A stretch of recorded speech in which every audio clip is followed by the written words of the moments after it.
एक व्यवसायी का दर्द समझ सकता है। प्राथमिकता मेरी होगी उनको एक जगह दें, उनको जगह मुहैया कराए, चूँकि वो अतिक्रमणकारी नहीं थे, वो सरकार के दिए हुए आवंटन पर रहते थे, तो उनका हक था। नमस्कार, मैं हूं कौशल अली खान और आप देख रहे हैं छपरा नगर निगम में उपचुनाव की घोषणा हो चुकी है। ऐसे में तमाम प्रत्याशी जो है अपना किस्मत आजमा रहे हैं। हमारे साथ है राजेश फैसल, जो कि पिछला बार भी डिप्टी मेयर का चुनाव लड़ रहे थे, इस बार ये मेयर का चुनाव लड़ रहे हैं। तो सबसे पहले आपका स्वागत है हमारे छपरा तक पर। छपरा तक की पूरी टीम को बहुत बधाई शुभकामनाएं। ये बताइए कि छपरा नगर निगम में आप पिछला बार डिप्टी मेयर का चुनाव लड़ रहे थे, इस बार आप मेयर का चुनाव लड़ रहे हैं। कौन से ऐसे योजनाओं के तहत आप जनता के बीच जाके वोट मांग रहे हैं? छपरा नगर निगम सही मानिए तो नगर निगम तो बन गया, लेकिन कई कार्य बाकी हैं। कई चीज़ यहाँ होना बाकी है। थोड़ा सा एक दो काम नहीं, कई काम इस पर करने हैं जो शहर सजे। और शहर सजाने के लिए नगर निगम का ही पार्ट है। कुछ ऐसा बगल के जो वैशाली ज़िला हो, बगल के सिवान हो, बगल का बलिया हो, बहुत अच्छा हो गया, लेकिन छपरा नहीं बदले। इसलिए कि नगर निगम के जो भी पहले मेयर रहे हैं, तो काम जो करना चाहिए या तो उनको शौक़ नहीं था या उनको आइडिया नहीं था। लेकिन इस बार जो भी चुनाव आएगा, अगर हम जीतते हैं तो शहर भी बदलेगा और शहर का कुछ सौंदर्यीकरण भी होगा। आने वाले दिनों में कई तरह की मशीनरी आएंगी जो नगर निगम छपरा में नहीं है। उस मशीन से सफाई होगी, टेक्नोलॉजी के साथ सहारा लिया जाएगा। क्योंकि पहले मैनुअल चलता था जब सुविधा संसाधन नहीं थे, आज संसाधन है तो टेक्नोलॉजी लगे, मैनुअल काम कम हो गए। शहर में अधिकांश धूल और उसके साथ साथ जो गंदगी है वो ज़्यादा पर्याय है देखने को मिलता है। तो इसमें आपका क्या मुख्य ऐसे कारण रहेंगे जिससे शहरवासियों को धूल से और गंदगी से निजात मिले? धूल से हम लोग खुद ग्रस्त हैं जी। धूल का मुख्य कारण है कि जो रेत घर हम लोग बनाते हैं, फिलिंग के काम में जो रेत आती है सफ़ेद वाली, वो नदी किनारे से आती है, सबके लिए आती है, हमारे घर में भी आती है, आपके यहाँ आती है। जो ढंग है लाने को गलत है। अगर उसी रेत को हम लोग पानी से गीला कर दें और त्रिपाल से ढक दें और उसके बाद शहर में एंट्री कराएं, तो ये बहुत कम हो जाएगा। दूसरा सवाल मेरा ये आपसे है कि शहर में अधिकांश जो प्रत्याशी वो टैक्स को लेकर हंगामा कर रहे हैं, लेकिन इससे पहले मैंने भी एक रिपोर्ट किया था जब कंपनी को नहीं दिया गया था, उससे पहले कि शहर का असेसमेंट लगभग 1981 से रुका हुआ है। असेसमेंट होने के बाद ही यथास्थिति जानने के बाद ही जो टैक्स लगता है, लेकिन वर्तमान में कंपनी के द्वारा भी टैक्स बढ़ा दिया गया है। और पटना से लोगों का कहना है कि पटना से अगर हम अपना तस्वीर भी टैक्स कटवाना चाह रहे हैं तो यहाँ का तस्वीर खींच कर पटना भेजा जा रहा है। पटना से तय हो रहा है कि कितना आपका टैक्स लिया जाएगा। काटने वाला यहाँ पर है, देने वाला यहाँ पर है, ज़मीन मेरा यहाँ पर है, अब बताने वाला जो है वो पटना से। तो कैसे जनता को नहीं जाती? बिल्कुल कैसे जी, आपका ये जो सवाल है, आम लोगों का ये जो रोष, जो दुखी हैं, बेतहाशा जो वृद्धि हुआ है, उस पर लगाम लगाने की ज़रूरत है। एक्चुअली यही तो सोच है, नगर निगम से रिसोर्सेज और आ सकते हैं, उसका रेवेन्यू बढ़ाया जा सकता है, लेकिन केवल होल्डिंग टैक्स लगाकर बेतहाशा वृद्धि कर नहीं। अगर हम लोग आते हैं, ये पूरा विचार किया जाएगा, इस पर लगाम लगेगा और छपरा की जनता के हक में जो बेस्ट होगा वही काम होगा। और आने वाले दिनों में OTS सिस्टम होता है, वन टाइम सेटलमेंट, उसके माध्यम से जो बहुत कर्जा है, बहुत दिन से वो टैक्स नहीं दे पा रहा है, उसके लिए भी निदान आएगा, जिसके चलते उनको कई तरह सहूलियत मिलेगी। शहर में अधिकांश जाम की समस्याओं को देखा जाता है और जाम की समस्याओं से शहर में गर्मियों में कहें या फिर ऐसे आए दिन में जाम से काफ़ी लोगों को मुसीबत होती है। शहर में क्योंकि वैकल्पिक रास्ता है नहीं, तो इसको कैसे व्यवस्था को सुचारू कीजिएगा जाम को? जब तक पार्किंग की व्यवस्था नहीं की जाएगी, ये सब समस्याएं लगेगी।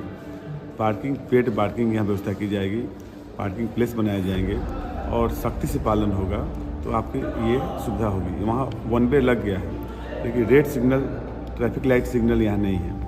तो मेरे दिमाग में है, पहले भी मैं बोलते आ रहा हूँ कि ट्रैफिक सिग्नल बदलने के लिए रेड लाइट सिग्नल लगे और पार्किंग जोन बने, जिसके चलते आने वाले दिनों में बेतहाशा जो कारें, बाइक रोड पर दिख रही है खड़ी, तो साइड में रहेगी तो परेशानी कम होगी। खनवा नाला पे लगभग देखा जाए तो 8-10 दर्जन से ज़्यादा दुकानें तोड़ी गई हैं। दुकानों को विस्थापित किया, दुकानदारों को विस्थापित किया गया है। तो आप आते हो तो कैसे क्या कमेंट कीजिएगा, क्या उन लोगों को, दुकानदारों को, चूँकि उनका भी परिवार चलता है? चूँकि हम खुद व्यवसायी हैं, एक व्यवसायी का दर्द समझ सकता है। प्राथमिकता मेरी होगी उनको एक जगह दें, उनको विस्थापित करें, उनको जगह मुहैया कराएं। चूँकि वो अतिक्रमणकारी नहीं थे, वो सरकार के दिए हुए आवंटन पर रहते थे, तो उनका हक था। लेकिन खैर खनवा नाला शहर की समस्या थी जिसके निदान के लिए तोड़े गए, लेकिन उनके लिए जगह मुहैया कराई जाएगी। मेरे दिमाग में भी जगह चयन है, पहले उनको जगह देना ही ये हमारी प्राथमिकता होगी। शहर में वेंडिंग जोन जो फास्ट फूड और ठेला दुकानदार है, उनके लिए क्या व्यवस्था कीजिएगा? क्योंकि नगर निगम द्वारा ड्राइव चलाकर हर एक महीना 2 महीना पर उनको हटाया जाता है, तो अस्थायी व्यवस्था कैसे कीजिएगा? वेंडिंग जोन बनाने की जो प्रक्रिया पहले कई बार हुआ नहीं हुआ, उसको लगाया जाएगा। और मान लीजिए आप चाट गोलगप्पा खाने के इच्छुक हैं, जहाँ जा रहे हैं वहीं मिल जा रहा है।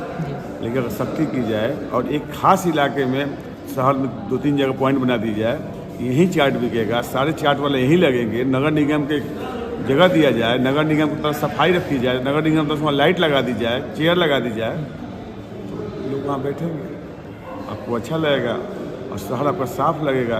क्योंकि जगह जगह हर कुछ नहीं बिकना चाहिए, व्यवस्थित होगा तभी शहर सुंदर लगेगा। अच्छा, ये बताइए, तत्कालीन मेयर, इससे पहले जो एक दो और मेयर थी, स्वर्गीय विद्या देवी, श्रीमती सुनीता देवी, और उसके साथ साथ और भी जो मेयर रहे हैं, उनके कार्यकाल को आप किस तरह से देखते हैं?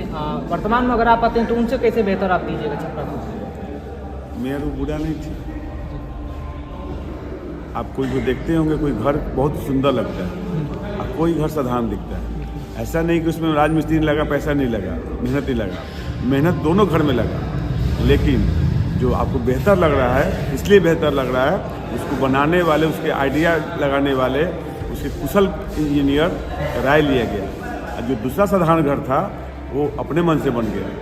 जब आपके पास अनुभव होगा, आइडिया होगा, तो अच्छा लगेगा और शहर भी सजेगा, शहर आपको बेहतर भी दिखेगा। हम लोग पर शहर का सजाने का आइडिया भी है, शौक़ भी है। ये बताइए कि एक मेयर प्रत्याशी, महिला पर मेयर प्रत्याशी, वो अपने आपको छपरा की बहू कह के घोषित कर रही थी, उनको आप क्या कहना चाहेंगे? और भी जो प्रत्याशी उठे हुए हैं, खुद को अपना सर्वशक्तिमान साबित कर रहे हैं, उनका देखा जाए तो छपरा नगर निगम से कोई खास नाता रहा नहीं शुरू से। आपका लगभग 8 साल 9 साल से आप छपरा नगर निगम में भी रहे हैं। विधानसभा से लेकर लोकसभा क्षेत्रों से लेकर हर एक क्षेत्र में आप कार्य करते आ रहे हैं, तो उसको आप किस तरह से देखते हैं? उन लोगों को भी क्या कहना चाहेंगे छपरा की बहू अपने आप को संबोधित कर रही है? कई लोग, हर कोई अपना भाग आजमाएगा, लेकिन राजेश फैशन कोई आज छपरा के लिए नए नहीं है। कुछ काम आपको बताते हैं जो राजेश फैशन का योगदान था, राजेश फैशन का देन है। आप मेन रोड पर देखते होंगे प्याऊँ रोटरी के माध्यम से बना है। ये आइडिया हम हरिद्वार से लाए थे। अब गर्मियों में हर मौसम वहाँ पानी आम लोग पीता है, देख कर सुकून मिलता है। आप देखते होंगे पुलिस पोस्ट जो हम लोग शेड बनाए हैं, किसी मौसम में पुलिस जो ट्रैफिक वाले होते हैं उनके बैठने के लिए उनके शेड रहे, हर मौसम, बरसात में भी काम है, धूप में भी काम है, वो राजेश फैशन का आइडिया था। आप देखते हैं पुलिस डिवाइडर पे ब्रैकेटिंग, जहाँ रोटरी साल लिखा होगा, ये भी हम ही लोग शुरुआत किए थे, बाद में और संस्था शुरुआत की। अभी सबसे लेटेस्ट, अभी हम लोग पार्क के नज़दीक कॉर्नर पे एक यात्री शेड बनाए हम लोग, जो काफ़ी खूबसूरत है और फुल स्टेनलेस स्टील का है। उसकी लाइफ 25 साल है। क्यों? यही काम है नगर निगम का। ये राजेश फैशन का शौक है। राजेश फैशन शहर संवारने के लिए कुछ अलग जाने जाते हैं, और कुछ जो भी मेयर प्रत्याशी हैं उनसे पूछिए कि समाज सेवा में आपका क्या योगदान है। हर साल हम लोग कंबल हो गया, आगजनी हो गया, कहीं आग लग जाए मेरी टीम वहाँ पहुँच जाती है, कहीं बाढ़ आ जाए हम लोग वहाँ खड़े रहते हैं। चूँकि मुझे अच्छा लगता है, अब मुझे काम करने में शौक़ लगता है, अपने परिवार के साथ समाज सेवा भी किया जाए। लेकिन जो अभी मेयर प्रत्याशी आ रहे हैं, जो अचानक चुनाव होने से आ रहे हैं, उनका कुछ नहीं है, बस मेयर बनना है और जल्दी है उनको। लेकिन जल्दीबाजी उन्हीं के लिए होगा, शहर की जनता उनको चुनेगी तब, जब वो कुछ करेंगे तब। राजेश फैशन पहले से किसी की जुबान और दिल में बस चुके हैं। ये बताइए आपका क्रमांक संख्या क्या है और चुनाव चिन्ह क्या है कैमरा की? मेरा क्रमांक संख्या 9 है और चुनाव चिन्ह चरखा छाप है। ये चरखा छाप आप सभी देखें, इसमें मदद करें, सहयोग करें। ये वही चरखा है जो बापू का प्रिय था। आप मुझे 9 नंबर चरखा छाप पर वोट करें और मुझे राजेश फैशन यानी राजेश कुमार को ईवीएम पर मिलेंगे। वहाँ फैशन नहीं, राजेश कुमार दिखेंगे। आप मुझे वोट करें और छपरा के विकास में सहयोग करें। बहुत बहुत धन्यवाद आपको। तो ये थे हमारे साथ राजेश फैशन। ये भी अपना चुनाव में अपना किस्मत आजमा रहे हैं। देखा जाए छपरा किसको अपना मेयर चुनती है। तब तक के लिए धन्यवाद। बहुत बहुत